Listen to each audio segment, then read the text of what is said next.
বাজান এবার আমার ঈদে কি জামা কাপড় কিনে দিবেন? এবার মনে হয় পারবো না, কারণ আমার কিছু ঋণ আছে বেটা। জানিস এইবার ঈদের জন্য আমার বাবা আমাকে 2টা গেঞ্জি, 2টা শার্ট, প্যান্ট ও জুতা কিনে দিয়ে। সত্যি কি ভালো খবর। হ্যাঁ, খুব মজা হবে। আমি এখনো কিনি নাই, তবে কিনবো। বাজান এবার আমার ঈদে কি জামা কাপড় কিনে দিবেন? এবার মনে হয় পারবো না, কারণ আমার কিছু ঋণ আছে বেটা। কিন্তু সামিরকে তার বাবা অনেক কাপড় কিনে দিচ্ছে, আমরা তো অনেক গরিব বেটা, পরের বার তোর বাবা কিনে দিবে। হ্যাঁ বাবা, পরের বার। এই শার্টটা কত সুন্দর, পরের বার বাবাকে বলবে এটা কিনে দিতে। দোস্ত, এবার চিন্তা করলাম ঈদে কাপড় কিনুম না, অন্যদের মতো পুরান জামা দিয়ে ঈদ করুম। আমি তো জানি তুই কেন এরকম কথা বলছিস। দোস্ত দেখ, ঈদের চাঁদটা কত সুন্দর দেখাচ্ছে। হ্যাঁ, এইবারের পরিবেশটা অনেক ভালো লাগছে।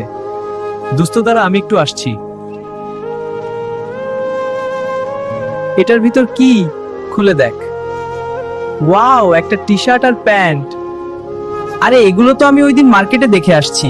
তার মানে তুই আমায় ফলো করেছিলি? কেন রে, তোর পছন্দ হয়নি? আমাকে তোর ফলো করা ঠিক হয়নি।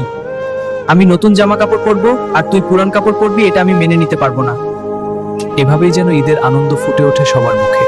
হাসি, ভালোবাসা আর আনন্দে ভরে উঠুক চারপাশ।